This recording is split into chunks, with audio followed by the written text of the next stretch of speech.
Bismillahirrahmanirrahim. Assalamualaikum warahmatullahi wabarakatuh.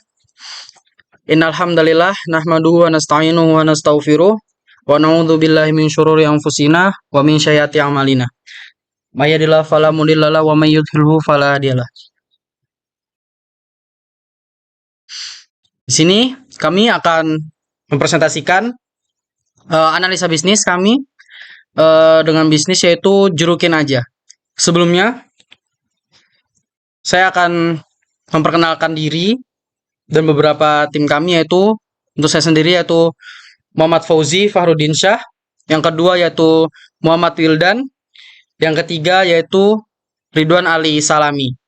Tidak berlama-lama kita langsung masuk ke bagian-bagian yang akan dipresentasikan. Yang pertama yaitu latar belakang, yang kedua yaitu varian produk, yang ketiga yaitu komposisi produk, yang keempat yaitu market visibility, yang kelima yaitu technical visibility, yang keenam yaitu organization visibility, yang ketujuh yaitu financial visibility. Langsung kita masuk yang ke pertama, yaitu latar belakang. Latar belakang pada bisnisnya ini adalah minuman berbahan dasar jeruk peras, yang merupakan salah satu pilihan favorit masyarakat karena dikenal sebagai minuman yang menyegarkan, menyehatkan, dan mudah diterima oleh berbagai kalangan usia. Namun, di tengah maraknya penjualan es jeruk peras yang cenderung menyajikan produk dengan varian rasa yang monoton dan kurang inovatif, muncul kebutuhan akan produk yang lebih berbeda, fungsional, dan menarik, khususnya untuk pasar yang memiliki karakteristik lokal seperti wilayah Sentul, Babakan, Madang. Wilayah Sentul sendiri merupakan daerah dengan kondisi cuaca yang cukup unik, udara sejuk di pagi dan malam hari, serta hangat di siang hari.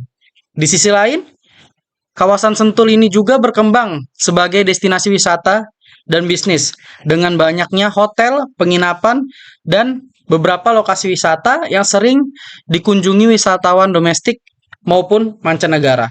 Hal ini membuka peluang untuk menghadirkan minuman jeruk peras yang tidak hanya menyegarkan, tetapi juga sesuai dengan kebutuhan fungsional berdasarkan waktu konsumsi dan segmen pasar.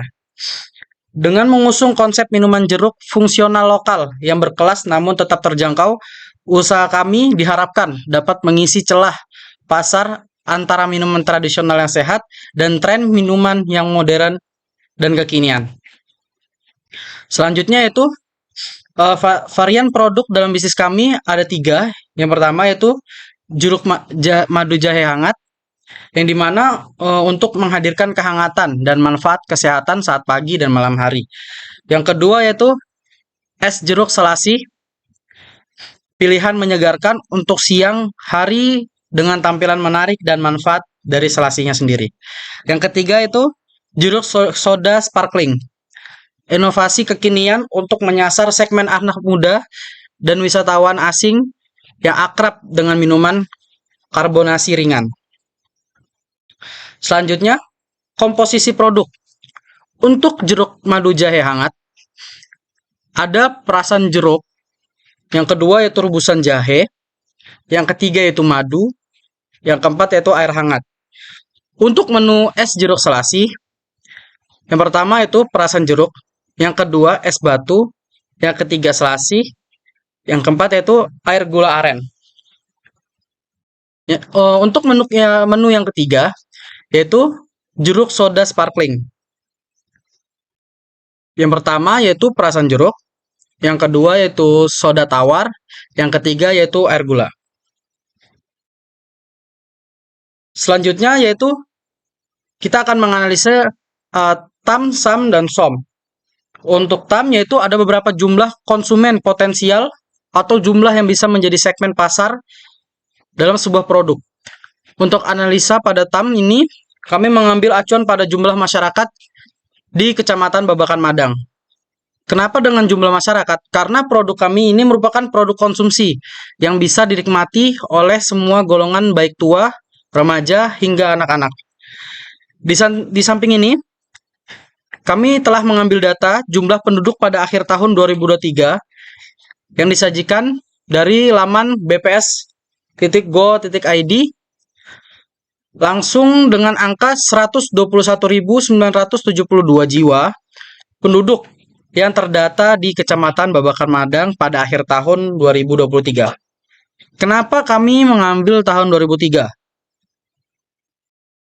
Karena kami tidak menemukan data terbaru pada tahun ini.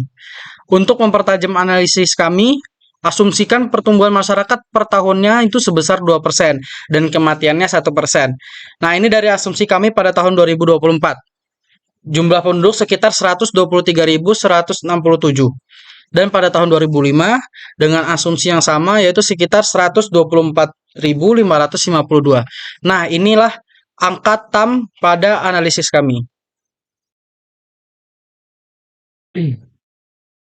Untuk SAM adalah bagian dari TAM yang realistis yang bisa kami jangkau dan menjadi target pasar utama berdasarkan usia produktif dan mobilitas penduduk, yaitu pekerja, wisatawan, dan juga pelajar. Kami di sini mengasumsikan penduduk yang sedang dalam usia produktif, yaitu 15 sampai 64 tahun, sekitar 60% dari total jumlah populasi. Untuk perhitungannya yaitu 124.552 dikali 60%, yaitu totalnya adalah 74.731,2 dibulat saja, jadi 74.732 jiwa untuk usia produktif. Dari populasi produktif diasumsikan lagi yaitu 30% merupakan konsumen potensial minuman segar di luar rumah. Untuk perhitungannya yaitu 74.732 dikali 30%, yang dimana hasilnya adalah 22.420 jiwa. Jadi ada sekitar 22.420 jiwa yang berkemungkinan besar menjadi target pasar yang realistis bagi kami. Untuk SOM-nya sendiri adalah bagian dari SAM yang benar-benar bisa kami raih di tahap awal usaha, tergantung kapasitas produksi, distribusi, dan promosi. Karena usaha kami ini baru mau memasuki pasar, jadi kami hanya mengambil asumsi 10% dari total pasar realistis yang bisa kami jangkau. Jadi sekitar 2.242 jiwa. Jadi ada sekitar 2.224 jiwa yang benar-benar berpotensial untuk melakukan pembelian pada produk kami. Selanjutnya, kami akan mengasumsikan dari jumlah yang kami dapat ini, setidaknya per minggu mereka melakukan pembelian setidaknya 1 cup per minggunya. Selanjutnya itu teknik feasibility, produksi produk. Kami itu memproduksi produk kami di tempat dikarenakan produk kami itu produk yang konsumsi jadi. Agar meyakinkan buat para calon konsumen, maka kami putuskan untuk memproduksinya di tempat atau di outlet langsung dan untuk menjaga kesegaran minuman kami. Pada produk kami, ini estimasi per produknya biasanya untuk memproduksi 1 cup, kami memakan waktu sekitar 3 menit. Lalu kami itu tidak mengambil jasa karyawan, langsung owner yang melakukan proses produksi. Sedangkan alat dan bahannya itu ada jeruk, jahe, madu, kemudian yang lain-lain. Lalu alatnya itu seperti mesin press juice, terus plastik press, terus saringan, stainless steel, dan lain-lain. Kemudian selanjutnya itu alur produksinya. Yang pertama kami perencanaan dan pengecekan bahan baku yang ditanggungjawabkan oleh saya sebagai penanggung jawab. Itu antara lain itu mengecek stok jeruk, jahe, madu, selasih, soda, dan es batu. Kemudian saya juga mengecek kebersihan, kemudian kelayakan alat, dan mencatat kebutuhan belanja harian atau mingguan, dan membeli bahan-bahan ke pasar atau supplier-supplier lokal. Selanjutnya, itu persiapan. Alur produksi yang selanjutnya itu persiapan produksi. Itu sebagai penanggung jawab yang yaitu Pauzi. Itu mencuci dan membersihkan bahan baku seperti jeruk, jahe, dan lain-lain. Kemudian menyaring selasih yang telah direndam tadi. Selanjutnya, menyiapkan air rebusan jahe dan gula cair bila dibutuhkan. Lalu memeras jeruk segar sesuai dengan estimasi yang dibutuhkan harian tersebut. Proses selanjutnya atau alur selanjutnya itu peracikan minuman yang dipertanggungjawabkan oleh Fauzi juga. Yaitu Fauzi itu ada meracik varian seperti jeruk madu jahe, es jeruk selasih, jeruk soda sparkling. Lalu alurnya menyesuaikan takaran dan konsistensi rasa. Selanjutnya menuangkan ke dalam cup atau botol lalu menutup dan memberi label.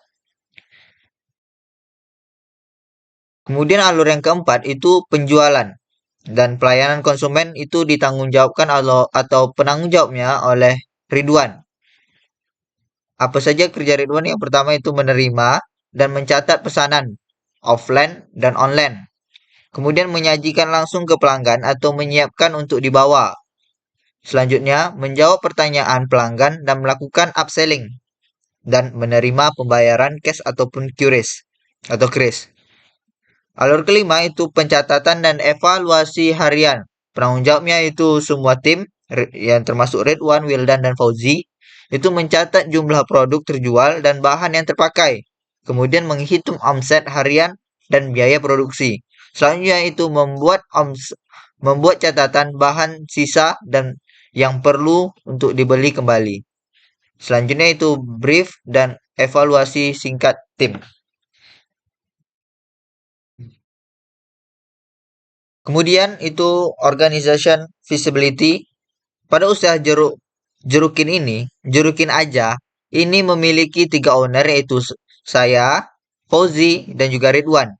Mereka juga berperan sebagai karyawan di saat yang sama karena pada usaha ini tidak memilih untuk menggunakan jasa karyawan untuk menghemat biaya sekaligus mendapat mengisi waktu luang dan berikut strukturnya. Yang pertama itu struktur usaha owner 3. Ridwan sebagai admin, Fauzi sebagai produksi, dan Wildan saya sendiri itu sebagai logistik. Job Ridwan Ali itu sebagai admin apa saja itu yang pertama itu mengelola akun toko online dan media sosial, membalas chat pelanggan dan menerima pesanan, menjadi kasir harian dan melakukan pencatatan keuangan, pembukuan dan melaporkan hasil penjualan harian kepada tim. Kemudian selanjutnya job dari Fauzi yang sebagai produksi.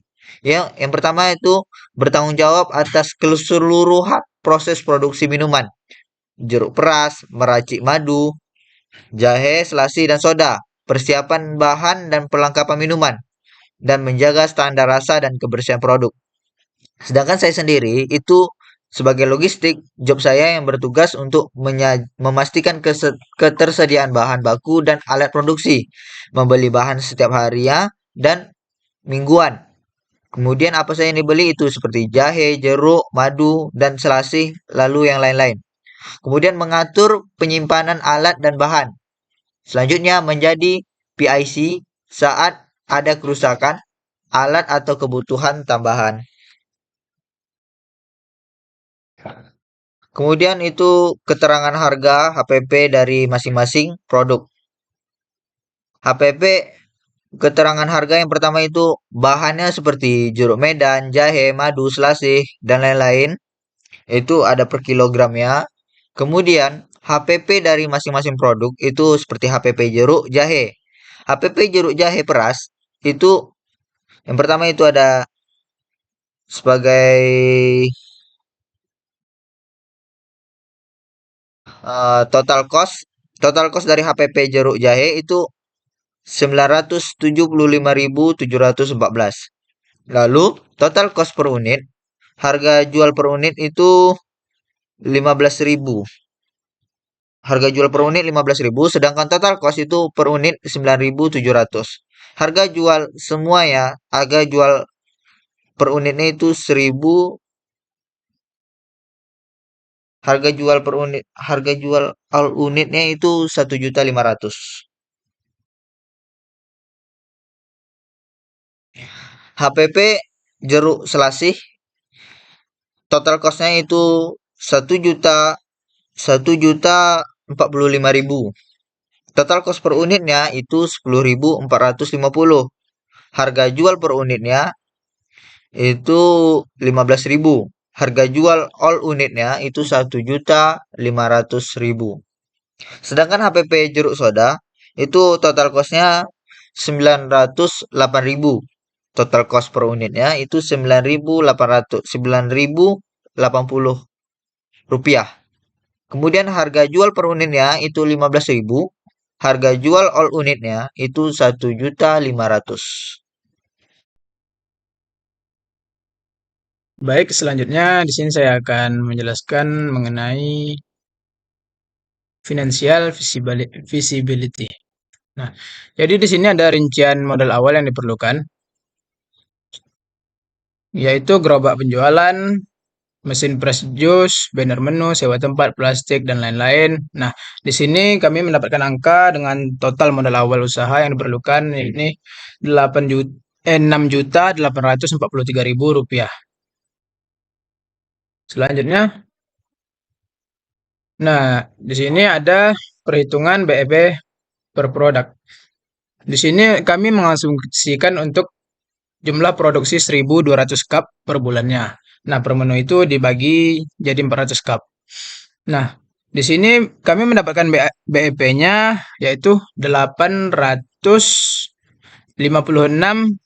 cup yang harus kami jual per bulan agar tidak mengalami kerugian dari 1.200 produksi tadi.